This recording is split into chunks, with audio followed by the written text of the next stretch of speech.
경제와 정의를 다 잡는 KBS 홍사훈 기자. 경제 정보를 이렇게 재미있게 알려드리는 프로그램은 홍사훈의 경제쇼 플러스뿐입니다. 네, 안녕하십니까. 주말 홍사훈의 경제쇼 플러스, 저는 경제와 정의를 다잡는 홍반장 KBS 기자 홍사훈입니다. 카카오 먹통 사태를 계기로 대형 온라인 플랫폼에 대한 규제 움직임이 더욱 거세질 전망입니다. 지난달 국회 본회의를 통과한 이 카카오 먹통 방지법 비롯해서 온라인 플랫폼 독과점 심사 지침 등 이 플랫폼을 압박하는 각종 규제안이 지금 줄줄이 대기 중이라고 합니다. 그래서 오늘은 이 온라인 플랫폼 규제 움직임 앞으로 어떤 변화가 있을지 좀 자세히 살펴보겠습니다. 최백은 건국대 경제학과 교수 나오셨습니다. 안녕하세요. 네, 안녕하세요. 그리고 경제쇼 플러스의 플랫폼, 영원한 플랫폼, 여의도 플랫폼 오윤혜 씨 나오셨습니다. 칭찬인 거죠? 네, 안녕하세요. 오윤혜입니다. 아니, 플랫폼이 없으면 안 되니까 요즘에. 그러니까 오윤혜 씨 없으면 뭐. 디디고. 네. 자, 최 교수님, 예. 먼저 온라인 플랫폼이 많이 들어보긴 들어봤어요. 요즘 뭐 플랫폼. 네. 모르는 분들도 많이 계시니까 윤혜 씨는 모르시죠? 좀 쉽게 승강장. 그렇죠. 우리말로는 그렇죠. 네, 기차 플랫폼. 네. 예. 그러니까 서울역을 우리가 플랫폼이라고 하잖아요. 예. 다 연결되어 있나? 그렇죠. 서울역을 근데 우리가 거기 사람들이 다 그냥 자발적으로 네. 자기 필요에 의해서 어쨌든 간에 다른 곳으로 우리가 연결하기 위해서 예. 거기 이제 우리가 거쳐가는 곳이잖아요. 네. 그렇죠. 그러니까 사람들이 이 자기 자유 의사에 따라서 필요에 따라서 자연스럽게 이렇게 모이는 곳, 예. 연결시켜주는 곳, 네. 연결시켜주는 곳이고, 근데 그게 단지 이제 온라인에서 우리가 그동안에는 어쨌든 오프라인에서는 그런 데들이 많이 있었었죠. 예. 네. 예? 아까 이제 서울역을 얘기했듯이요. 예. 근데 온라인에서 이루어지는 그런 곳인데 사람들을 다 연결시켜준다는 얘기는 예. 연결시켜준다는 거기 하나의 생태계가 조성되는 거죠. 그래서 서울역에 가게 되면 식당도 있고 예. 뭐 여러 가지 사업들도 거기서 하잖아요. 그렇지. 예. 그렇죠? 예. 그러니까 개인적인 편의를 거기서 그러니까 해결하기 위해서 갈 뿐만 아니라 많은 그러니까 우리가 거기서 사업들도 그러니까 우리가 만들어지잖아요. 네. 그러니까 하나의 생태계가 만들어지는 거죠. 판을 깔아줬다. 그렇죠. 그런 점에서 이제 그러니까는 우리가 그동안에는 산업사회 속에서는 오프라인을 중심으로 우리가 해왔다면은 그게 이제 디지털로 이제 그러니까 옮겨가는 곳인데 예. 디지털 생태계라고 저는 이것을 번역을 해요, 오히려요. 플랫폼 말고. 예, 플랫폼은 이제 영어 표현이잖아요. 네. 예. 근데 디지털 생태계. 라고 저는 이렇게 표현하는 것이 가장 적합하다. 근데 플랫폼이라는 말을 공학에서는 예. 좀 다르게 사용을 하더라고요. 근데 비즈니스 사업 비즈니스에 종사하는 사람들은 저처럼 이제 해석을 합니다. 예. 그럼 쉽게 아는 건 카카오, 네이버, 예. 쿠팡, 쿠팡. 뭐 이런 예. 건가요? 그러니까 카카오 같은 경우 보면 우리가 카카오톡을 통해 가지고 사람들 다 연결시켰잖아요. 예. 그렇죠? 그럼 이 사람을 연결시키다 보니까는 그 속에서 뭔가 새로운 하고. 사업도 할 수 있게 됐고, 그렇죠? 그리고 그 연결 속에서 이제 어쨌든 간에 새로운 무궁무진한 사업들이 사실 가능한 거 열려 있는 거죠. 그죠? 예. 그러니까 뭐 미국의 애플 같은 경우는 심지어 그렇게 연결을 시켜가지고 소위 말해서 앱이라는 우리가 사용하는 앱이라는 것을 사실 문제도 해결을 했던 것이고요. 내가 개발해서 거기다 올려놓고 팔 수도 있어. 그렇죠. 예. 그러면서 이제 그 과정 그렇게 연결시키기 위해서 이제 서로 이제 새로운 이제 사업 모델 방식으로 이익 공유라는 방식을 이익 공유. 그러니까 그래서 이익 공유. 예, 네. 내가 어떤 아이디어 있을 때 앱을 그러니까 만들어서 올리고 싶어도 나한테는 뭐 생기는 이익이 있어야지 할 게 아닙니까? 예. 그러니까 뭐 3대 7로 나눠 갖는 방식으로. 뭐 유튜브도 마찬가지죠. 그죠? 예. 우리 오윤혜 씨가 하고 있는 유튜브도 네. 이게 이제 45대 50원가 이렇게 지금 수익금을 나눠 갔잖아요. 맞아요. 유튜브하고요. 그리고 그것도 그러니까는 그 이익을 주니까 콘텐츠를 어쨌든 간에 개발을 해서 어디다 올리는 거 아닙니까? 예. 네. 그러니까 콘텐츠를 보고 싶은 사람들이 모이니까 또 광고 수익을 유튜브는 이제 창출할 수가 있는 것이고요. 네. 그러니까 그런 점에서 유튜브라는 걸 매개로 해가지고 많은 사람들이 세상이 연결되잖아요. 연결된 곳이 단지 디지털에서 연결된 거죠. 그렇게 생각하면 가장 쉬울 겁니다. 그럼 어쨌든 그 플랫폼이 워낙 특히 온라인에서 워낙 일종의 새로운 산업이 뭐 산업도 그냥 가장 큰 산업이 다 맞아요. 이게 막 공룡처럼 다 잡아먹어 버리니까 모든 산업을 여기 지금 규제를 해야 된다라는 게 지금 나온 거잖아요. 그래서 나온 게 이제 그 일단 카카오 먹통 방지법 이건 지금 국회를 본회의를 통과했다고 하고 일단 카카오 먹통 방지법은 지난번에 카카오 먹통 됐을 때 예. 이걸 다시 이런 일이 일어나지 않게 하겠다 그런 내용인가요? 어떤 내용이 이거는? 그렇죠. 그러니까 우리가 예를 들어서 카카오라는 게 민간 회사가 민간 기업이 만든 거지만은 예. 사실상 우리가 보게 되면 기존에 사용하는 통신 예. 통신 못지않게 예. 사실 공공적인 게 많이 우리가 이미 그 안에 포함되어 있는 거잖아요. 예. 맞아요. 그걸 우리가 알게 모르게 써오면서 예. 기존에는 그러니까 공공시설로 예. 사용해오던 것을 민간 부분에서 어쨌든 간에 이게 디지털 상에서 예. 하고 있었던 거잖아요. 예. 예. 그런데 이게 정부가 하는 게 아니란 말이에요. 공공 영역이 하는 게 아니다 그렇지. 보니까는 예. 민간 영역이 하는데 민간 영역이 거기에 대한 그러니까 우리가 어쨌든 그런 공익적인 책임에 대해서 예. 사실 소홀할 수 있는 가능성은 있는 거잖아요. 이윤 추구하는 집단이니까요. 예. 네. 그게 이제 그러니까 이번에 그런 비대칭성이 드러난 거죠. 예. 내용적으로는 굉장히 여러분 이게 연결되다 보니까는 예. 우리가 그래서 철도라든가 그러니까 전화라든가 이런 것들이 그러니까 하나의 일종의 오프라인에서 그동안 했었던 어쨌든 간에 통신과 교통 이런 연결하는 하나의 수단이었잖아요. 근데 이제 온라인에서 이제 그러니까 이게 연결하는 것이 이 플랫폼 기업들이 건데 예. 문제는 뭐 전통적인 우리가 시대에는 그러니까 되게 이것이 공공 영역에서 담당을 했었는데 네. 이게 이제 그러니까 민간에서 하고 있는데 예. 보니까는 민간에서 이걸 제대로 하지 않았을 때 생기는 문제가 예. 이번에 이제 우리가 노출된 거죠. 그게. 예. 너무 허술하다고 느껴졌거든요. 그렇죠. 아. 그럼 정부가 규제를 면 어떤 게 좋아지는 건데요? 아니 그러니까 민간 부분은 사실 어떻게 보면 아까 했듯이 수익 추구를 목적으로 하다 보니까는 네. 거기에 대해서 그러니까 사실은 뭐 이렇게 안전장치나 이런 거. 백업 장치라든가 이런 것들도 그렇지. 굉장히 소홀하고 네. 예? 자기들 그러니까 그게 비용이 더 많이 들어간다 생각하면은 예. 안 할 게 아닙니까? 그죠. 근데 아. 근데 정부가 한다면은 그런 비용 이전에 예. 안전을 더 우선시하고 예. 안보를 보안을 더 우선시하고 이렇게 할 게 아니겠습니까? 네. 수익이 덜 나더라도요. 예. 워낙 영향이 미치는 영향이 크니까는 네. 가능성이 적은 어떤 확률이지만은 굉장히 어떤 문제가 생겼을 때 굉장히 보안이라든가 안전에 미치는 영향이 크다 보니까는 그거를 우리가 대비를 하지요. 네. 투자를 하고 대비를 하지요. 음. 근데 그게 이제 기업 차원에서는 이게 비용으로 계산되는 부분이란 말이에요. 네. 당연히 그렇죠. 예. 그러니까 비용은 가능한 최소화시키고 싶지요. 예. 기업이야. 예. 기업인 당연히 그렇죠. 예. 그러니까 그런 문제가 생기는 거죠. 그럼 국가가 의무적으로 그런 부분에 대해서 투자를 하라고 할 수 있게 만든 그거 강제할 거라는- 수 있는 건가요, 그런데? 아, 그러니까 이제 어떻게 보게 되면 소비자들이 예. 플랫폼 기업의 이제 기본적인 거는요. 거기 참여하는 소비자들 때문에 사실은 이익을 창출하는 거예요. 예. 그러니까 소비자들에 대한 책임도 있는 거예요. 소비자들의 많은 정보를 사실은 자기들이 갖고 있잖아요. 이용을 해가지고 돈벌이를 하고 있잖아요. 그럼 소비자들에게 그러니까는 소비자들이 그 자기가 거기에 연결을 해가지고 자기 정보를 제공을 해가지고 예. 하는 부분에 대한 책임도 사실은 져야 되는 거죠. 네. 예. 그런 측면에서 예를 들어서 우리가 카카오페이를 간다 할 때 그걸 쭉 써오던 사람들이 예. 그 은행 같은 경우 은행이 그걸 책임을 지잖아요. 예. 그런데 카카오에서 그러니까 이것이 만약에 그게 아예 작동이 안 됐을 때, 안 됐을 때 그러니까 그거를 나 몰라라 한다면은 예, 디지털에서 요즘 사람들은 참 많은 사람들이 디지털 상으로 그러니까 우리가 결제를 많이 하고 그러는데 예. 그걸 못 하게 되게 되면 낭패를 그죠. 볼 수 있고 피해를 볼 수 있잖아요. 예. 구체적인 어떤 규제를 한다는 건 아직 발표가 안 됐나 보죠. 그 법안은 올라와 있을 텐데 그게 아마 최 교수님 말씀하신 대로 이런 백업 장치하고 그렇죠. 무슨 예. 뭐 보조 이번에 그 보조 전원 장 UPS 장치에서 예. 그게 화제가 난 예. 거잖아요. 예. 그러니까 이런 부분 더 철저하게 하고 아마 여러 군데 한 군데 데이터 센터에서 불나니까는 다 그냥 네. 문제가 돼버린 거잖아요. 그러니까 분산시켜라. 분산시켜라 뭐 네. 아마 이런 게 아마 법안에 올라가 있지 않을까. 저는 이제 그보다도 더 이제 근본적인 문제가 이번에 드러났다고 보는 게요. 예. 그러니까 우리가 플랫폼이라는 것이 플랫폼의 정신은 뭐냐면 모든 걸 다 그러니까 디지털 상에다 연결을 시키자는 거예요. 예.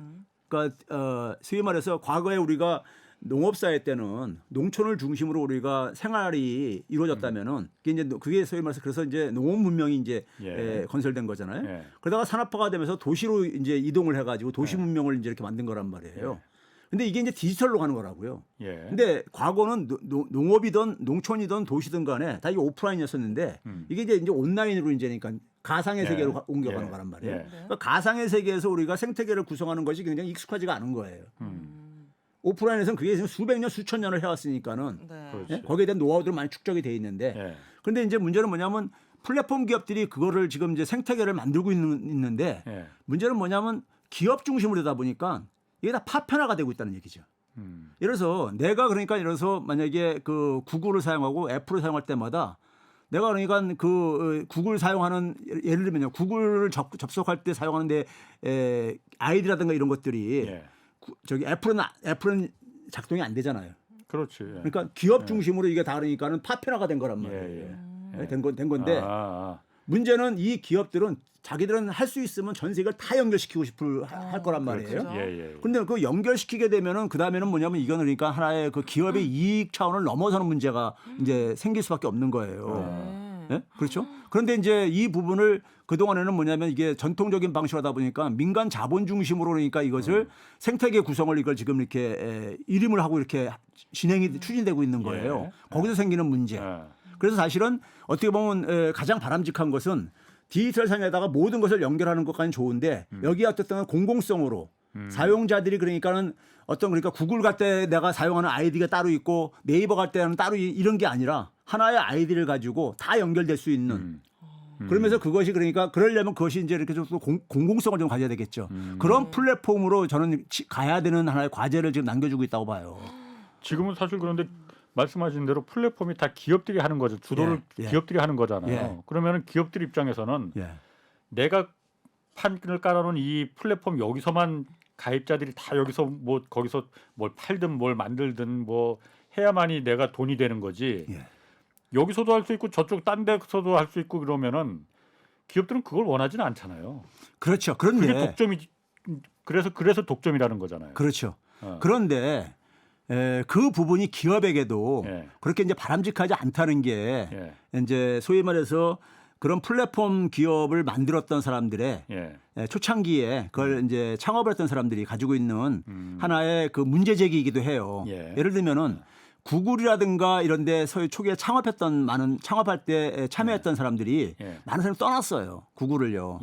떠난 게 왜 떠났냐면은 자기들이 처음에 이제 그러니까는 그 창업하고 그럴 때 지향했던 어떤 가치들이라든가 정신이 있는데 그게 어느 날 보니까는 자기들이 그렇게 혐오했었던 전통적인 재벌 기업들처럼 시장을 독점해가지고 거기서 그러니까 이익이나 계속해서 추구하려고 하는 이런 모습으로 전락했던 자기들이 그래서 혁신이 더 이상 그러니까 일어나지 않는 그러니까 예를 들면 이런 겁니다. 우리가 지난해 애플이 그러니까 지금 플랫폼 기업에서 가장 어쨌든 간에 뭐 이 돈 기준으로 보게 되면 가장 앞서가는 기업 대표적인 기업인데 애플이 지난 1년 동안 굉장히 부침이 많았습니다.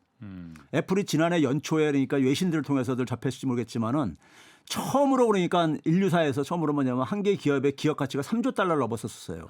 그게 1월 3일 날 그게 이제 그 기사가 CNBC에 나와서 떴었습니다. 3조 달러를 넘어섰다. 3조 달러라는 게 엄청난 규모입니다. 웬만한 기업의 GDP보다도 높을 것 같은데. 그러니까 미국, 중국, 일본, 독일 다음입니다. 3,000조라는 거죠? 우리나라 돈으로는 거의. 그렇죠. 3,000조가 넘는 거죠. 그러니까요. 3,600조, 기업의 3,900조 막 이렇게 되는 거죠. 네. 그러니까 우리나라 GDP에도 이게 거의 2배 정도 되는 규모죠. 그러네. 네, 이 정도 되는 거니까. 그러니까 그게 이제 그렇게 되는 이유가 있어요. 과거에는 그러니까 GDP라는 게 되게 경제활동의 이제 총체인데 경제활동이 되게 오프라인에서 이렇게 이루어지잖아요. 근데 오프라인은 뭐냐면 국경 간의 아무리 이게 자유무역한다 하더라도 장벽이 있잖아요. 그 안에서 활동하는 거잖아요. 그렇지. 영토 안에서. 근데 플랫폼 기업들은 그 장애가 없잖아요. 물리적인 장벽이. 전 세계를 대상으로 하잖아요. 그렇죠? 그러다 보니까는 그 경제 사이즈가 그렇게 커질 수가 있는 거예요.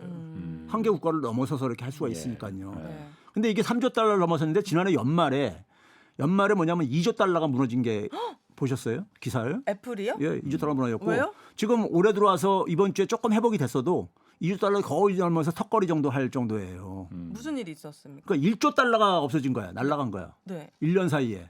3조 달러 넘어가지고 신기원을 열었다 이렇게 했는데 2조 달러가 붕괴가 됐었던 거예요. 거품이었던 거예요? 그러니까 그것도 있는데 근데 이제 여기서 제가 이제 말씀드리고 싶은 것은 그 애플이라는 기업이 1조 달러가 이렇게 1년 사이에 꼭 신기루처럼 이렇게 날아간 거 아니에요. 그러니까요. 날아갔는데 그 애플이라는 기업이 사실은 보게 되면은 그 여러분들이 애플에 대해서 조금의 상식들은 갖고 있을지 모르겠지만은 소위 말해서 스티브 잡스라는 인물을 빼놓고 얘기할 수가 없는 게 이제 애플인데 스티브 잡스가 죽고 나서 그러니까 한 이제 기업으로 볼 때는 한 2013년 이후부터 사업 모델의 변화가 생겨요.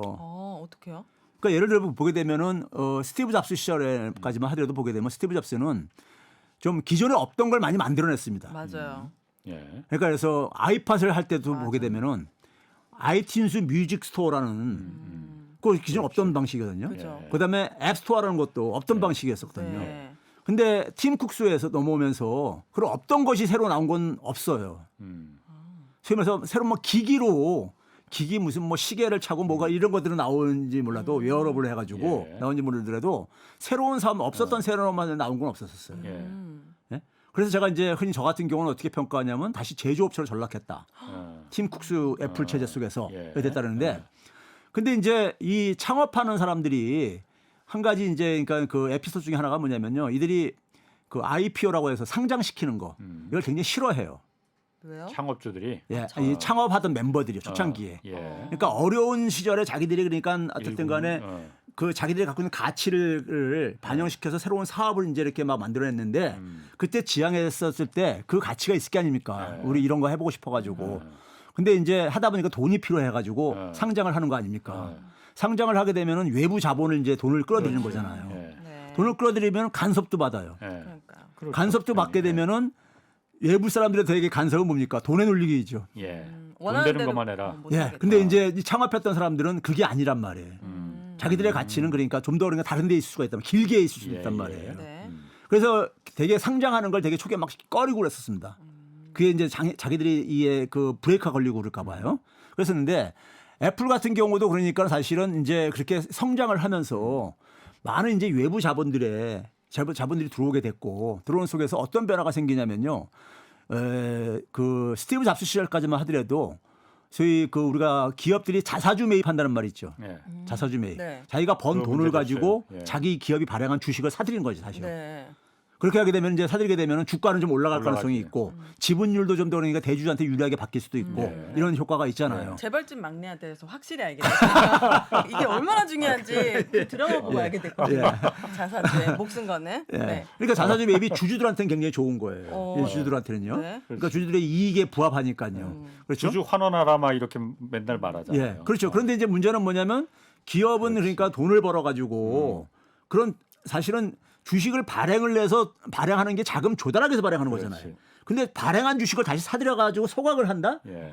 이건 좀 뭔가 우리가 전통적인 그 이 주식회사하고 안 맞는 거잖아요. 네, 네. 그렇죠? 그런데 이 자사주를 그러니까 대규모로 사들이기 시작해요. 예. 애플이요? 팀 쿡스 체제에서요. 팀쿡이. 그 사들인 규모가 거의 6천억 달러 정도 됩니다. 그동안에. 한 10년 정도 동안에요. 엄청나게 사들였어요. 네. 이게 근데 애플만 그런 게 아니라 미국의 미국의 혁신 기업들이 혁신기업들이 다 그래요. 예. 다 그랬어요. 지난 10년 예. 정도 동안에. 예. 그래서 보게 되면 S&P 500 주가하고요. 예. 자사주 매입 규모하고 같이 움직입니다. 예. 같이 움직여. 그 주가를 올리려고 그러는 거야. 그렇지, 그것도 있죠. 주가를 올리는 자사주 매입을 하게 되면 주주들이 이익 본다고 아까 얘기했잖아요. 네. 혁신은 온데가 없이 사라졌고 버렸고 돈만 남았다. 돈만 남았다. 근데 이제 거기다가 이제 뭐냐면은 그것만 한 게 아니라 문제는 뭐냐면 차입을 해가지고 이제 요 시기가 뭐냐면은 2013년 전후가 뭐냐면 이제 금융위기 이후잖아요. 예. 그때 초저금리 시대가 열리잖아요. 예. 제로금리 시대가 열리잖아요. 양쪽 안으로 돈도 엄청 공급하고요. 예. 네.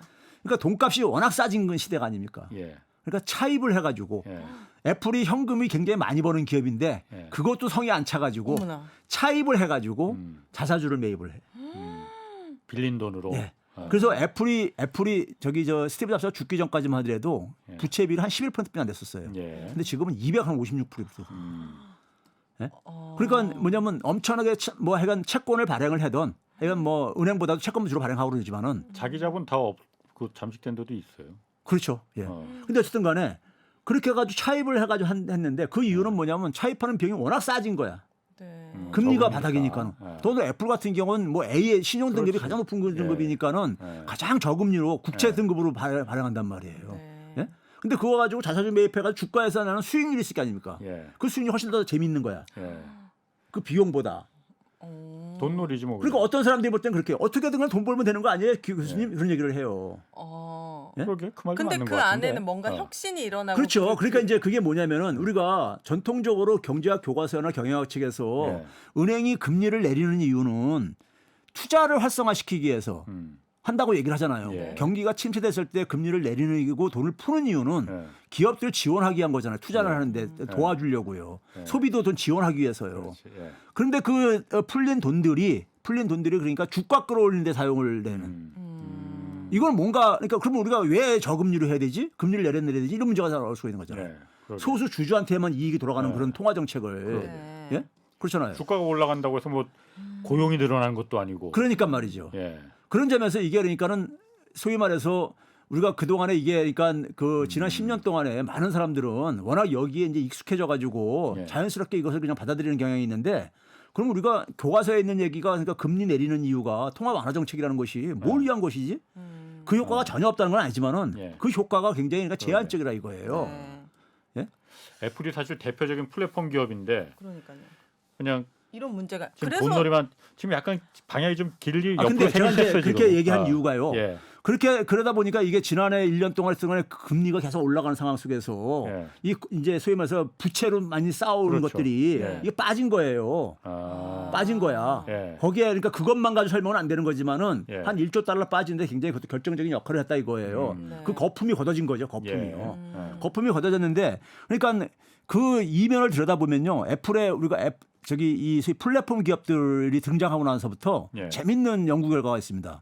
소위 말해서 뭐냐면 우리가 전통적으로 기업의 혁신은 R&D, 연구 개발이라고 하잖아요. 예. 연구 개발. 산업사회 예. 제조업 시스템 맞습니다. 예. 맞는데 근데 이 플랫폼 기업들을 보니까는 분석을 해보니까는 예. 글로벌 천대 기업들 쪽 분석을 해보니까는 예. 우리가 흔히 그 R&D를 얼마나 돈을 투자하냐 할 때 매출액 대비 한 어느 정도 거기다가 이제 그러니까 새로 돈을 이제 네. 연구 개발에 투자하냐 이걸 하거든요. 삼성전자가 한 6% 이상을 계속 유지를 하고 이제 이런다고 그러는데 예. 애플은 보면 있잖아요. 이 R&D 지출 비중하고 예. 영업이익이라고 거의 반대로 움직여요. 에? 아, 투자를 안 영업이익은- 한다는 거예요? 그러네. 반대로 연구 움직였어요. 개발을 안 한다는 거예요, 그러면? 아니 그게 아니라요. 네. 스티브 잡스 할 때는 네. 별로 안 했는데 네. 한 매출액 대비 한 2% 초 이렇게 됐는데 R&D? 영업이익률은 굉장히 높았어요. 네. 35% 이상 막 이렇게 됐고 네. 팀쿡스에서 이걸 많이 올렸는데 예. 올렸는데 뭘 떨어지고 아, R&D 비율을 올렸는데 영업이익률을 떨어졌어요. 떨어지고. 예. 아. 이게 반대로 움직이더라 이거예요. 아. 그게 왜 그러냐면요. 한번 생각을 해보세요. 이 스티브 잡스가 만든 새로운 사업 모델인 그러니까 앱스토어 모델에 있어서 예. 이 새로운 사업 모델을 만드는 데 있어서 예. 소위 말해서 연구 개발비가 필요했겠는가 한번 생각을 해보세요. 그렇지. 크게 필요가 플랫폼이니까 없었어. 알아서들 다 아니 꾸려줬지. 아이디어가 구하는 거잖아요. 아. 네. 근데 우리 삼성전자 같은 제조업체는 네. 수원에 그러니까 우리가 아주 그냥 아. 보안이 철저한 이런 데다가 예. 최고의 두뇌들, 최고의 시설들 예. 장비들 그 해가지고 거기서 이제 뭐 네. 만들어내는 거잖아요. 새로운 네. 거를요. 돈 많이 들어가죠. 그러니까 돈이 많이 들어가죠. 음. 근데 이 플랫폼 사업 모델은 대개가 아이디어란 말이에요. 예. 아이디어가 대부분 찾아다 보니까 별로 그런 게 돈이 들어가는 게 아니다 이거예요. 물적인 이런 부분이. 예? 그럼 팀쿡은 뭐에다 그렇게 투자하고 있었던 거예요? 그러니까 팀쿡에 예쁘게 들어와가지고 만들고. 계속해서 확장을 했잖아요. 무슨 뭐 그러니까 TV도 애플 TV도 만들겠다, 웨어러블 뭐 저도 하겠다, 뭐 이런 식으로 해서 나가고 있는 거예요. 제조 제조업으로 느낌으로. 제조 쪽으로 이거지. 나간 거예요. 그래서 제가 제조업체로 전락했다. 예. 그 이유인 거예요. 예. 그러니까 이게 많은 변화가 이제 그러니까 생기는 거는 어떻게 보면 자연스러운 거예요. 디지털 상 우리가 과거 농업하고 제조업이 다른 방식이듯이 예. 그건 쉽게 이해를 해 우리가 경험했으니까. 근데 디지털 플랫폼 기업들도 다른 모습들이 드러나더라 이거예요. 네. 그래서 심지어 뭐냐면 차입을 그렇게 많이 늘렸는데 예. 차입 늘렸는데 이익률하고도 별로 반대로 움직이고 앉았고 예. 매출액 증가율조차도 심지어는 매출액 증가율이 성장률이거든요. 예. 기업은 수익률과 성장률로 보는데 성장률도 그러니까 오히려 반대로 움직여요. 저 차입 증가율하고요. 예. 우리가 경제학 교과서에서는 기업이 차입하는 이유는 투자를 하기 위한 것이고 그렇지. 투자를 해서 성장을 하기 위한 걸로 하잖아요. 그렇지. 근데 그게 현실적으로 예. 지난 한 10년 이상 동안에 보게 되면 확인이 안 된다 이거예요. 수치상으로, 통계상으로. 아. 예? 그러면 이런 것들이 결국은 뭐냐면은 애플이 그러니까 세계 최고의 기업이 됐지만은 예. 그 속에서 거의 세계 최고 수준의 때는 지금 현재 플랫폼 기업을 만들었지만은 사실 2010년대 이후에 10년 중반 이후에 애플에서 새로운 혁신이 없고. 다시 그게 보이는가? 퀘션 마크가 있는 것이고 네. 그러다 보니까 이 애플이나 플랫폼 기업들이 갖고 있는 게 문제는 뭐를 얘기하냐면 초창기에 떠난 사람들이 무슨 얘기를 하냐면요. 자기들이 이렇게 이 플랫폼 기업을 만들 수 있었던 것은 개방과 공유 이거였다 이거예요. 예. 개방과 공유. 예. 이 플랫폼상에서 다 이게 개방을 그렇죠. 해가지고 그렇죠. 그런데 자기들이 그러니까 우리가 이 21세기에 들어서 플랫폼 사업 모델이 생기면서 무슨 얘기 한때 유행을 했냐면요. 4차 산업혁명과 관련해서 데이터 혁명을 얘기를 했었습니다. 그렇죠. 예. 소위 말해서 김범수 카카오 의장도 2018년대인가 중앙일보하고 저기 인터뷰하면서 앞으로 데이터가 10년 이상 먹여 살릴 거다 이런 얘기했어요. 예. 그러니까 플랫폼 사업 모델의 목표가 초창기의 목표는 뭐냐면 데이터 확보였었어요. 데이터 확보. 예. 근데 그 확보한 데이터를 가지고 예. 기껏해야 지금 하고 있는 게 인공지능 정도 이렇게 가고 있는 거예요. 뭐 인공지능도 대단한 거긴 대단한 거죠. 대단한 건데 네. 인공지능을 가지고 아마존이 그거 가지고 그러니까 좀 더 그러니까 일반 오프라인 유통업체를 예. 경쟁해서 이기는데 사용도 하고 그랬죠. 예. 하고 있는데 문제는 뭐냐면은 그 정도다 이거예요. 근데 그게 왜 그렇게 되냐면은 예. 그렇게 플랫폼을 해가지고 구글이나 애플이 엄청난 데이터를 확보했는데 그 데이터를 자기들이 폐쇄적으로 갖고 있는 거잖아요. 그렇죠. 구글 데이터, 유튜브 데이터를 우리가 접근 못 하잖아요. 그렇지. 예? 그러니까 뭐냐면 언젠가부터가 뭐냐면 폐쇄적이 되고 그걸 시장을 지배하는 힘으로만 활용하고 있다 이거예요. 예? 그래서 전통적인 기업으로 전통적인 재벌 기업 모습으로 오히려 돌아가 버렸더라 이거예요. 그러다 보니까 혁신이 안 일어나더라 이거예요. 그래가지고 마이크로소프트가 한때 무슨 선언을 했냐면은 자기들이 보유하고 있는 데이터를 개방을 하겠다. 예. 개방하겠다는 이런 걸 한번 한 적이 있었어요. 근데 그게 그 이후에 진척이 제가 볼 때는 없는 거 보니까는 거기 안에서도 내부에서도 많은 적이 있었던 것 같아. 근데 이 데이터를 그러니까 예를 들어서 데이터라는 것은 우리가 흔히 이런 거예요. 인터넷을 누구나가 다 접근할 수 있지만은 인터넷의 활용 능력에 따라 차이가 있잖아요. 엄청이요. 예. 그럼 마찬가지로 데이터를 그러니까는 이것을 그러니까 최소한 사람들이 활용을 해야지만이 뭘 할 수 있는 거잖아요. 네. 근데 어떤 사람들은 많은 사람들은 데이터에 접근 자체가 어려운 사람들이 있단 말이에요. 많은 사람들이. 예. 근데 이거 플랫폼 기업들은 데이터를 완전히 엄청난 데이터를 독점하고 있잖아요. 예. 근데 그걸 가지고 자기들이 혼자 가서 끙끙대면서 제가 새로운 혁신도 못 만들어내면서 혼자 독점적으로 그걸 소유를 하면서 하고 있더라 이런 문제를 가고 있더라 이거예요. 왜 독점적으로 소유하느냐? 자기들 시장 지배력을 공고하게 유지하기 위해서. 예. 예? 그러다 보니까는 기업도 성장을 못 하고 있고 예. 새로운 혁신을 못 만들어내고 있고 전통적인 독점 기업으로 전락을 해본 모습에 진절머리 난다고 하면서 이제 떠나는 사람들이 그런 말을 남기고 그래요. 그러면 그런 점에서 그러니까 우리가 지금 현재 그러니까 우리가 플랫폼이라는 것이 디지털의 새로운 생태계를 만드는 것은 전통적인 자본주의에서 자본 기업이라는 것이 주도를 하고 할 수밖에 없었지만은 문제는 뭐냐면은 이것이 그러니까 갖고 있는 폐쇄성. 예. 폐쇄성이 그러니까 지금 이 디지털 생태계를 진화시키는 데 하나의 장애물로 지금 작용을 하고 있다 하는 측면이 있다 이거예요. 근데 소비자 입장에서는 이게 혁신의 이게 장애물이 되고 있지만 한편으로 이게 다 공유가 되면 사고나 범죄나 이런 것이 전 세계적으로 위험도가 높아질 것 같다라는 약간 저는 그런 불안감도 있거든요. 제 정보가 저기 사우디에도 있고 막 이집트에도 있고 막 이러면은 그런 부분에 있어서 보안이나 이런 게 전 세계적으로도 또 어떤 통신망이 또 생겨야 될 것 같고. 그래서 이제 제가 얘기하는 게 이걸 이제 공공적인 측면이 필요하면서도 동시에 그래서 그 소위 말해서 개인의 그러니까 프라이버시 문제라든가 보안 문제 이런 것들은 사실 그 최소한의 어쨌든 간에 장치가 필요하지요. 그런 장치 필요한데 당연히 마련이 되겠지. 해야 되는 그건 민간 기업이 해도 마찬가지입니다. 민간 기업이 해도 마찬가지고 그리고 저는 이제 그렇게 지금 오윤혜 씨가 얘기하니까 그런 건데 궁극적으로는요.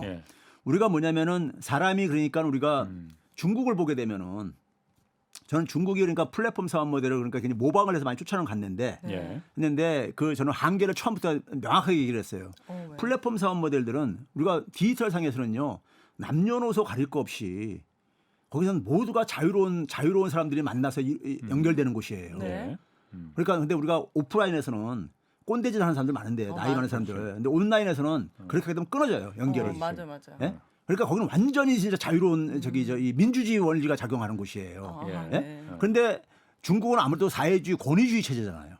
권위주의 체제다 보니까 제가 특히 시진핑 체제에서 제로 코로나 정책을 보면서 중국의 디지털 정책은 시진핑 정책에서 실패한다. 후퇴할 수밖에 없다는 게 플랫폼이라는 것은 사람들의 그러니까 자율성이 완전히 보장이 돼야 돼요. 예? 이거 그러니까 무슨 뭐 강제로 해가지고 넌 여기 접근해야지 마 이렇게 해가지고는 이게 그러니까 성장할 수가 없단 말이에요. 그런데 이제 그러다 보니까 뭐 최근에 뭡니까 중국의 아마존인 알리바바의 마인이 그러니까 지분을 뺏겼다 뭐 이런 기사도 나오고 하는 게 사실 그러니까 우리가 일반 이런 자본주의 사회 속에서 상상할 수 없는 일들이 지금 일어나고 그러는 거 아니에요. 중국은 인스타그램도 안 된다는 거예요. 학생들이. 너무 그러니까 신기해. 중국 가면 딱 끊긴대요. 그러니까요. 너무 신기해요. 그러니까 저는 그렇게 하게 되면은 가능하다는 디지털 생태계는 그러니까는 모방을 해서 여기까지 흉내내 놨지만은 그 이상 발전하기 힘들다고 저는 보는데 근데 이제 디지털 생태계가 갖고 있는 게 기본적으로 저는 자유정신과 자유정신인데 문제는 뭐냐면 과거 자유보다도 좀 자율적이어야 되는 거죠. 네. 자기가 스스로 예를 들면 내가 내 이익만 챙기고 하게 되면 끊어져요. 연결이 계속 돼야 되는데 관계가 지속이 안 된다고 끊어져요.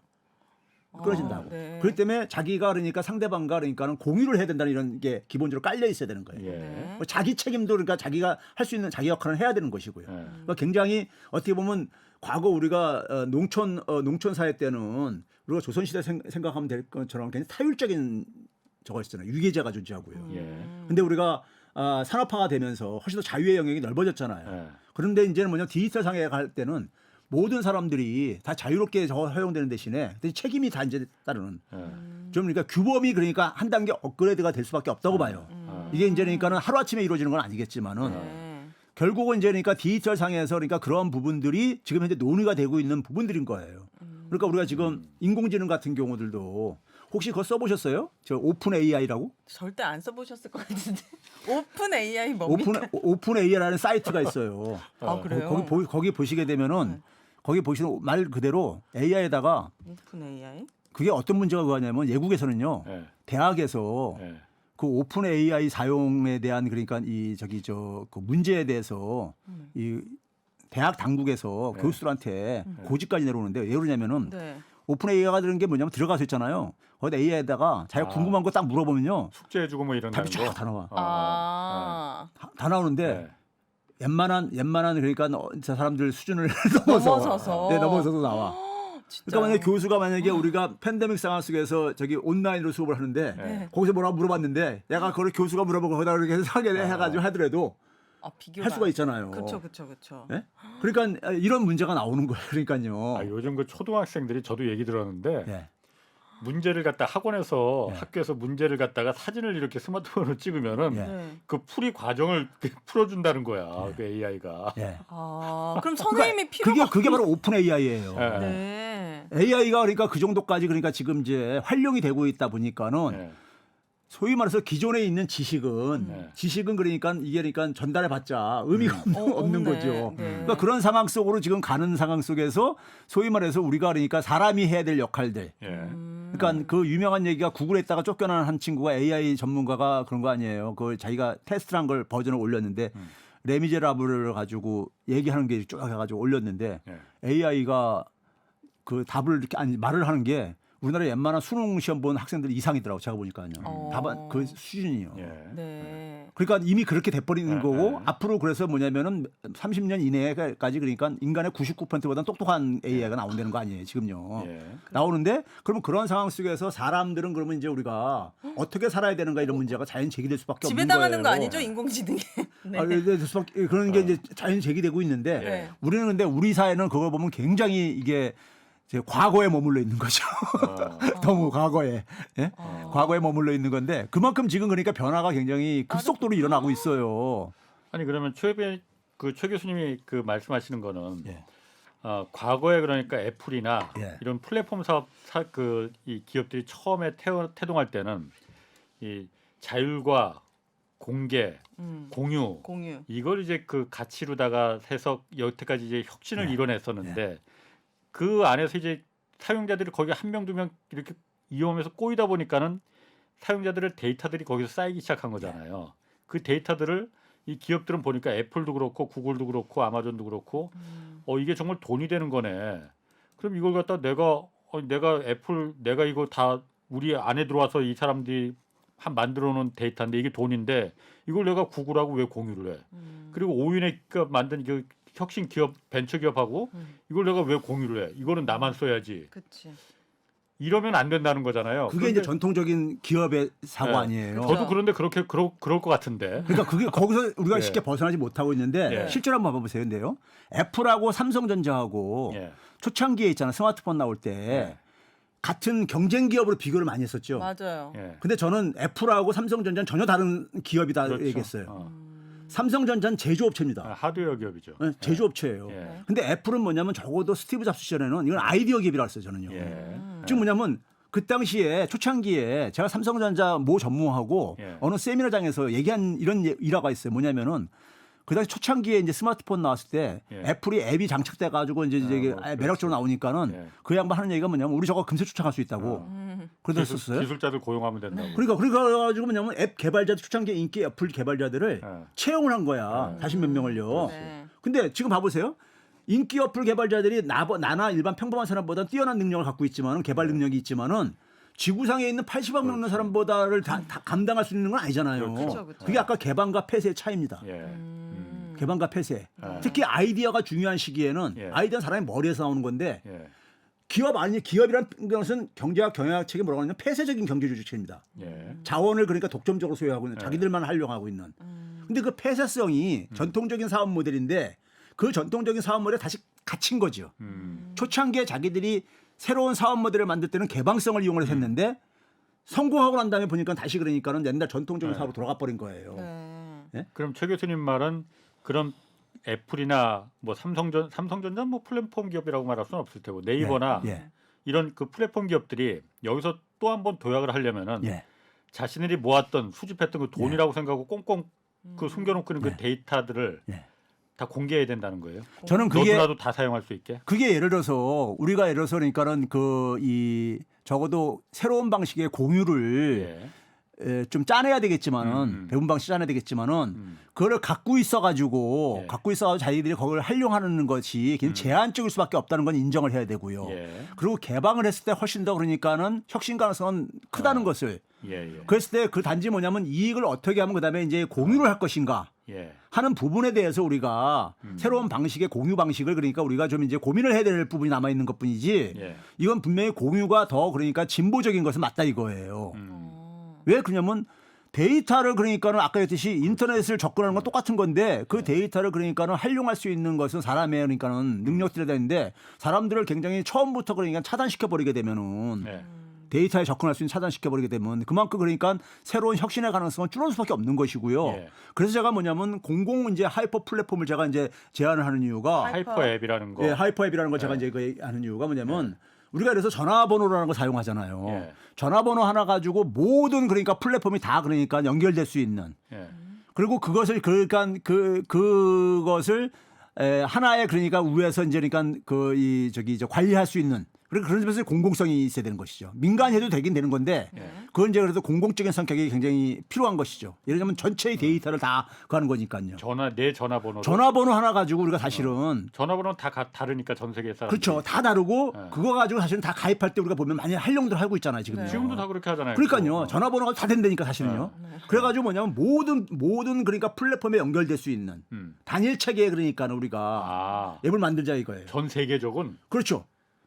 그러면 그 데이터를 훨씬 더 그러니까 규모가 클 수가 있고 그 데이터를 그러다음에 뭐냐면 활용할 수 사람들한테 훨씬 더 개방을 그러니까 물론 가공을 해가지고 물론 그렇게 프라이버시 이런 거는 그래가지고 해야 되지만은 그건 뭐 당연히 그런 점에서 우리나라 같은 경우 플랫폼이 많이 뒤쳐져 있잖아요.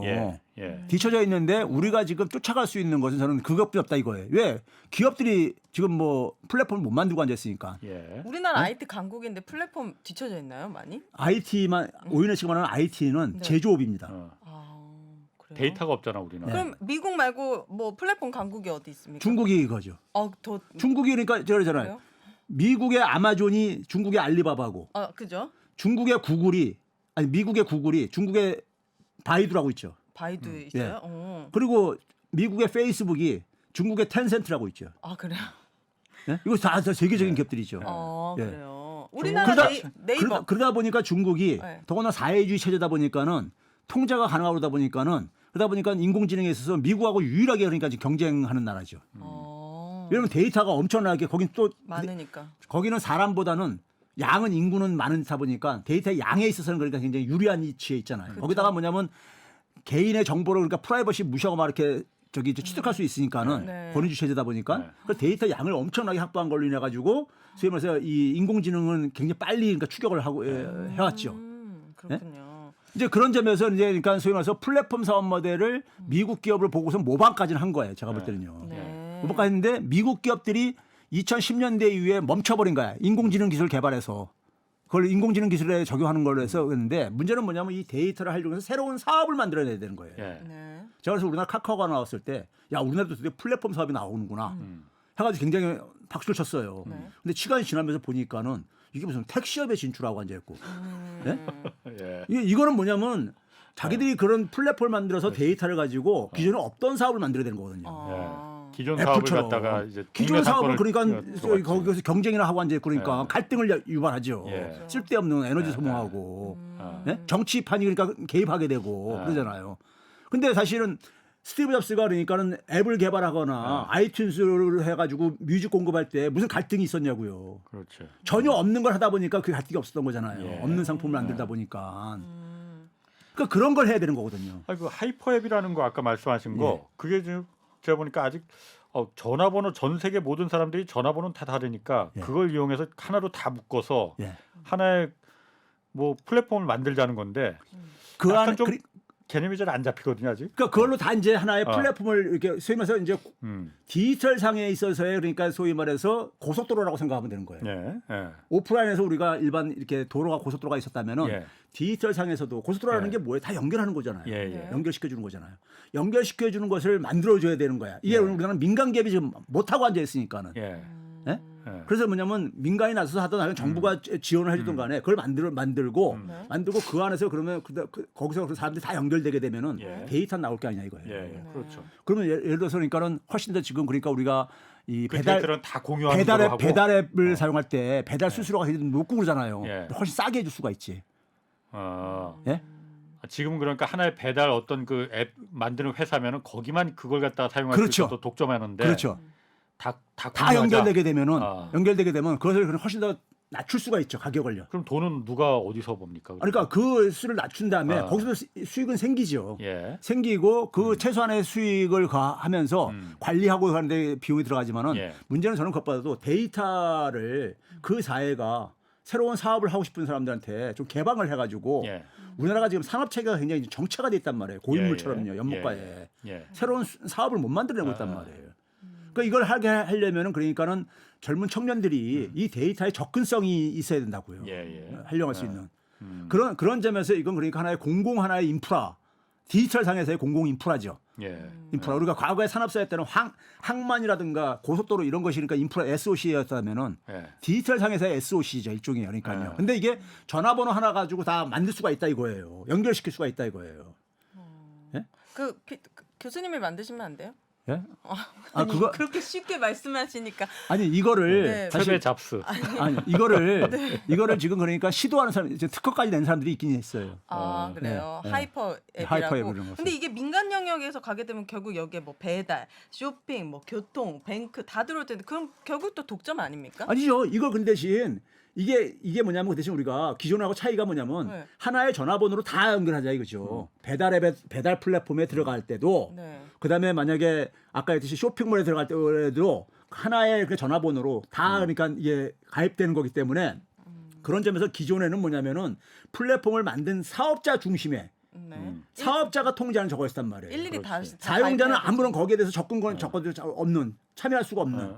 근데 이거는 뭐냐면 거기는 이제 사업자가 없는 거니까는 네. 거기 참여하는 사람들 나름 다 그 사람들이 다 공동의 운영 주체다. 그렇죠. 블록체인 같은 거네 그러면. 예. 또 어떻게 보면은 뭔지 모르겠어요. 그게 아니 지금 우리가 사용하는 앱들 있잖아요. 예. 오인혜 씨가 사용하는 많은 앱들 있잖아요. 네. 예. 앱들을 그러니까 지금 다 보게 되면 다 이게 연결이 분리가 돼 있잖아요. 그렇죠. 뭐 마켓컬리 네, 거기다마다 들어갈 때마다 다 연결하는 아이디가 다 틀리잖아요. 다 틀리죠. 그러니까 이쪽하고 다 연결이 안 되잖아요. 네. 그렇죠? 근데 이거는 뭐냐 하나의 전화번호로 가지고 다 하니까는 다 연결되지요. 그러니까 그 안에 있는 앱들이 다 전체 그러니까 통일된 전체 그러니까 그 하이퍼 앱 속에서 네. 하나의 자기의 독자적인 사업을 할 수 있어도 다 연결이 되고 그다음에 그러다 보니까 사용자들이 결국은 최종적인 그 데이터는 중앙에서 그러니까는 그 전체 하이퍼 앱을 관리하는 데서 그걸 관리하다 보니까는 전체가 그 사회 구성원들이 같이 공유하고 있는 거죠. 그러니까 제가 그냥 그 이제 이해하고 해석하는 거는 하이퍼 웹이라는 게 어쨌든 뭐 용어가 중요한 게 아니고 개념이 지금까지 데이터가 워낙 중요하니까 전 세계 70억 인구가 각 개개인들의 데이터가 요즘은 다 직접 다 쌓이고 있는 시대잖아요. 그렇죠. 이게 정말 돈이 되는 거고 이걸 정말 잘 활용하면은 세상에 뒤바뀔 수가 있는 건데 구글이 따로 만들고 애플이 따로 자기네들 거만 야 니들은 이거 이용할 생각도 하지 마 이러니 개념을 바꿔서 전 세계 70억 인구가 모두 다 전화번호라는 걸 이용해서 이 사람들이 이 창출하는 그 데이터를 다 같이 공유하자. 그렇죠. 데이터 뭔가- 주권을 어. 저기 보장하는 거죠. 그게 이제 새로운 예. 그 데이터의 혁신을 이룰 수 있다. 예. 그런 개념으로 이제 예. 도입하면 그런 받아들이면 될 것 같은데 예. 뭔가 약간 공산주의 플랫폼 아닌가 그런 생각이 좀. 아니 공산주의라기보다도 예. 공산주의라는 것은 이제 그러니까 이게 그러니까 제가 가는 게 이제 예. 민간에서 운영 상관은 없다 이거예요. 단지 예, 뭐냐면 공공적인 하나의 관리는 필요하니까는 필요한 영역이 있으니까는 예. 가자는 것이고 그다음에 뭐냐면 지금까지 플랫폼은 뭐냐면 이게 폐쇄적이고 예. 전부 다 이게 저기 그 기업 중심이다 보니까는 그러게. 데이터에 대한 주권이 이용자들이 예. 데이터 주권에서 그러니까 소외가 돼 있다 이거죠. 내가 데이터를 엄청 그렇죠. 제공하고 있잖아요. 그렇죠. 네. 거기서 가치를 내가 하나도 이익을 나는 못 받아 그냥 그러니까, 내 그렇죠. 데이터를 제공만 하고. 예. 그렇잖아요. 그럼 배달앱을 공정하지 이용했을 않지. 때 거기서 내가 내 정보를 주잖아요. 예. 네. 주는데 그 정보를 그러니까 난 활용할 수가 없잖아. 예. 네. 그렇잖아요. 네. 그게 바로 뭐냐면 전통적인 기업의 유계적인 이러한 플랫폼이다 보니까 조직이다 보니까 그러는데 네. 이 플랫폼은 모두 그 데이터 주권이 다 보장되는 거라 이거예요. 저도 알 수 있는 그렇죠. 거예요? 당연하죠. 모든 사람들이 다. 아, 그러면 내가 여기에다 꽃집을 차리고 싶어. 그러면은 여기에 사용하는 사람들의 전화번호 그렇죠. 리스트를 다 예. 받아가지고 그렇죠. 거기에다가 이제 제가 막 메시지도 그렇죠. 보낼 수 있고 예. 꽃 배달 시작했습니다. 이렇게 활용할 예. 수 있다는 그렇죠. 거군요. 아, 예. 이해가 됐어요. 그건 이제 새로운 그 개념이고 제가 어쨌든 오늘 이 플랫폼 규제 뭐 플랫폼 산업의 미래 이런 거 얘기하니까는 제가 그 부분은 제가 언론에 있는 입장에서 우리나라 이제 그 언론의 플랫폼도 굉장히 독점이 심하잖아요. 그렇죠. 심하죠. 네이버 다음 이게 정말 가장 큰 예. 가장 영향력 있는 언론이잖아요. 지금 예. 본인들은 언론이 아니라고 하지만은 누가 봐도 언론입니다. 언론이죠. 이거는 그러면은 왜냐하면 제가 궁금한 게 네이버나 다음이 어쨌든 뉴스를 띄워주잖아요. 예. 자기네들 알아서 편집을 하잖아요. 그래서 알고리즘에 의해서 사람들이 이런 걸 관심이 있어 할 거다라고 띄워주잖아요. 이거를 공개를 안 하잖아요. 그리고 그 그렇죠. 알고리즘이 어떤 건지. 그러니까는 각 언론사마다 거기에 맞춰서 어떻게든 하려고 하고 거기에 맞는 뉴스를 생산하려고 하고 그러다 보니까 언론 지형이 지금 왜곡이 돼버리지 않습니까? 이거는 어떻게 해야 될까요? 그러니까 그것도 마찬가지로 예. 이 제가 얘기하는 하이퍼 앱 속에서 간다면요. 예. 우리가 흔히 말해서 디지털 생태계에서 가는 건 뭐냐면 우리가 흔히 오래전에 나온 얘기지만 모두가 생산자이자 소비자가 되는 거잖아요. 예. 예? 우리가 유튜브를 통해서 생산도 하고 이제 그러고 있듯이 그러니까요. 그러면 그랬을 때 단지 문제는 뭐냐면 아까 했듯이 알고리즘도 뭐든 간에 예. 그게 그러니까 모두가 공유를 할 수 있기 때문에 예. 지금까지 그러니까는 소위 말해서 이 포탈형 언론들이 예. 저지르고 있는 폐쇄적인 거 예. 이런 것들을 제거할 수가 있는 거죠. 예. 예. 예. 그 안에서 그러니까는 예. 그 안에다가 그러니까 이래서 거기서 그러니까 그래서 뉴스를 그러니까는 뉴스 콘텐츠를 하고 싶은 플랫폼은 들어서 하는데 네. 단지 거기에 뭐냐면 접근하고 연결하는 걸 다 전화번호로 하게 된다면은 예. 거기서 그러니까는 소비자들이 가는 정보를 예. 그 포털들이 갖는 게 아니잖아요. 예. 예. 그렇지. 개인들이 다. 예, 그러면 그렇다면은 그 포털의 행포가 그러니까는 제한될 수밖에 없는 거죠. 근데 그렇게 되려면 아직도 그건 먼 얘기 같고. 메인 페이지에 어. 뉴스를 없애면 어떻습니까? 아니 그러니까 구글처럼 그 KBS 최경영 그러니까- 기자님도 어. 원하는 뉴스를 구글에 가서 검색을 해라. 일본도 이렇게 안 하고 미국도 네. 안 하고 왜 한국만 이렇게 굳이 포털에서 뉴스를 갖다 왜냐면 그게 네네. 가장 결정적으로 사람들이 일단 언뜻 보면 편해요. 편하지만은 거기 세뇌가 되는 거거든. 그렇죠, 그렇죠. 그 네이버와 카카오가 만들어놓은 그 뉴스의 편집에 사람들이 그냥 왜냐면 다른 건 안 보여지니까 사람들이 관심이 있어 하는 것도 안 보여주는 경우 많거든요. 의도가 있는 편집이지 않습니까? 그러면 이건 언론을 왜곡시키는 거니 이런 거는 좀 아예 그러면 극단적으로 네이버나 뉴스 그 카카오 미국처럼 뉴스 제공하지 마. 그냥 각 언론사 들어와서 KBS 들어와서 조선일보 들어와서 뭐 경향신문 들어와서 볼 수 있게끔 해. 이렇게 그냥 강제적으로 만들면 왜 안 될까요? 그러니까 그게 차선책이죠. 그 미국에서 그렇게 하고 있는 거잖아요. 네. 예. 하고 있는 그게 이제 뭐냐면 그 민주주의가 더 중요하다 보니까 기업의 저거보다도 예. 개입을 하는 거죠. 그러니까. 최경 기자가 얘기하는 것이 미국에는 통하는 게 최경영이 그런 얘기 했어요 벌써? 네, 저는 만나서 구글에서 검색해서 기사를 그러니까 봐라. 그게 바로 뭐냐면은 포털 네. 업체들이 포털이 그것을 그러니까 소위 전행을 못하게 예. 하는데 그거는 사실 결정을 하면 되는 거예요. 예. 아, 그래요? 우리나라 제도권에서도 국회에서도요. 예. 개입을 해서 하면 되는 거예요. 예. 예. 근데 그거는 뭐냐면 저는 차선책이라고 보는 거죠. 예. 근본적으로는 예. 그러니까는 아까 하이퍼앱을 하게 되면은 네. 그 원천적인 문제를 제거할 수 있다는 것이고 예. 그래서 그러다 보니까 구글 같은 경우도 그렇게 했음에도 불구하고 예. 미국 내에서는 쟤네들이 그래도 뭔가 하고 있다 이렇게 다들 의심들을 하고 앉았거든. 아 그럼에도 불구하고. 네, 그렇죠. 네. 네. 왜냐하면 그 검색을 했을 때 띄우는 것은 그렇죠. 그거잖아. 알고리즘이잖아. 누가 결국은요. 먼저 아, 띄워주냐, 그렇지. 조선일보냐, 네. KBS냐, 아. 네. 이렇게 또. 그렇죠. 네. 그러니까 자기들은 안 한다고 하지만은 걸리면 이제 뭐 이제 벌금 물고 뭐 할 수도 있지만은 그 안에. 그래서 그렇게 그러다 보니까 소위 말해서 구글 이 뭐 제국주의 뭐 이런 얘기도 하는 사람들도 있고 그런 거잖아요. 예. 그러니까 그게 원천적으로 제거가 안 된다고요. 음. 예? 근데 그 이제 제도적으로 어쨌든 간에 전통적인 방법은 제재를 해가지고 어기게 되면은 벌금을 매긴다거나 벌금 좀 세게. 뭐, 예, 이렇게 하는 거. 아니, 저는 뭐 그런데 하이퍼앱까지는 너무 먼 얘기인 것 그럼 같아서 먼 얘기가 아니라 기술적으로 간다는 구글 얘기죠. 정도까지만 갔어도 좀 좋을 것 같겠어요. 근데 그게 아. 국회에서 가능하다고 하면 할 수 있는 가능하죠. 거죠. 네. 그거는 안 되는 이유는 누군가 그거로다가 이익을 보는 집단이 있기 때문에 그게 안 되는 거예요. 그러니까 밝혀내서 그럼 네. 처벌하고 빨리 가시죠. 다음에 그럼 네. 그 메타버스라는 것도 어쨌든 네. 다음 세상은 메타버스라고 하잖아요. 예. 이게 또 다른 플랫폼이 아까 말씀하신 하이퍼앱이라는 것도 이 메타버스를 통해서도 구현이 될 수 있을 것 같은데 이게 물론 쉽게 얘기하면요. 네. 쉽게 얘기하면 메타버스 지금 약간 어려워져요 계속. 아니 페이스북이 예. 저크버그가 메타버스를 이제 끄집어낸 이유는요. 예. 페이스북은 애플보다도 예. 후발주자임에도 불구하고 예. 그래도 후발주자 보니까는 애플의 사업 모델을 모방을 해가지고 성공을 시킨 거야. 예. 소위 말해서 애플이 기여한 게 뭐냐면요. 사실은 구글이 저 바닥은 깔아놨지만 제일 처음에 소위 말해서 이익 공유를 통해서 생태계를 만들 수 있다는 예. 것을 알게 된 거야. 예. 그러니까 뭐냐면 이익 공유라는 것은 뭐냐면 제가 구글에 맨날 구글링 하는데 네. 내가 그거 가지고 이익 얻는 이익이 많잖아요. 예? 그러니까 안 그래? 얻는 이익이 많잖아요. 구글링을 통해서. 네.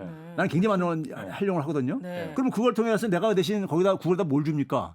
구글에다가 네, 내가 데이터. 맨날 거기다 데이터도 주고 내가 맨날 거기 연결하고 있다는 것을 내가 뭐 알려주지. 검색해봤는지. 예, 알고 있잖아요. 어. 그럼 그거 가지고 구글은 광고도 거기다 연결해서 찾아먹고 그다음에 그 데이터를 얻어가지고 인공지능 기술도 개발하고 그랬던 거잖아요. 네. 그거를 조금 더 진화시켜가지고 스티브 잡스는 뭐냐면은 돈벌이까지 가능하게 한 거야. 스티브 잡스는. 스티브 잡스는 거기다 뭐냐면 저기 저 디지털 콘텐츠를 개발자들, 예? 음악인들, 예술인들을 당신들 여기서 저기 돈 벌어라. 예? 당신들 저기 저 작곡한 거들 다 저 음원 내놔가지고. 판 깔아주고. 예, 그리고 거기에다. 소비자들한테는 뭐냐면 우리 아이팟 쓰면은 얘들 그거 서비스 이용할 수 있어 손쉽게 억지로 그거 다운받고 이러고 앉지 말고 이렇게 해가지고 그 사업 모델 만들어가지고 돈을 그 대신 3대출도 안 먹자 하고 소비자들한테 보다 좋은 제품, 좋은 서비스를 장착한 제품을 만들어가지고 이게 생태계를 만든 거잖아요. 주커버거는 뭐예요? 저크버거는 뭐냐면 근데 페이스북이라는 게 우리가 맨날 접속해가지고 좋아요 누르고 글 쓰고 하는 것이 네. 우리가 원해서 하는 거잖아요. 각자가. 네. 이제 거기까지 해야 될 것 같아요. 그거를 제공을 했는데 네. 그거 가지고 근데 수익은 뭐 돈벌이 나오는 건 아니잖아. 네. 근데 애플이 가는 건 뭐냐면요. 그다음에 한 게 뭐냐면 얘네들 이게 기업이다 보니까 그런 거야. 처음에 뭐냐 스마트폰, 아니 아이팟, 스마트폰, 그다음에 뭐 TV, 그다음에 심지어 지금 자동차 그 영역을 확장해가면서 자기들의 이 플랫폼을 넓혀가는 거야. 근데 페이스북 저크버거가 볼 때는 뭐냐면 이거 뒤처진 거 한 큐에 좀 이걸 다 이제 쫓아가고 싶어. 네. 그러니까 뭐냐면 디지털 상에다가 모든 사람이 다 들어와서 갈 수 있는 그게 메타. 세계를 만들고 싶은 거야. 그게 메타버스. 아니 제가 아까 했잖아요. 디지털 상에다가 생태계를 사람이 다 연결되는 그 이상의 생태계를 생태계는 만드는 이제 다음 시간에 다시 한번 하는 거로 하겠습니다. 자, 오늘 두 분 최백은 교수, 오윤혜 씨 두 분 고맙습니다. 자, 주말 홍사훈의 경제쇼 플러스 오늘 마치겠습니다. 고맙습니다. 감사합니다. 감사합니다.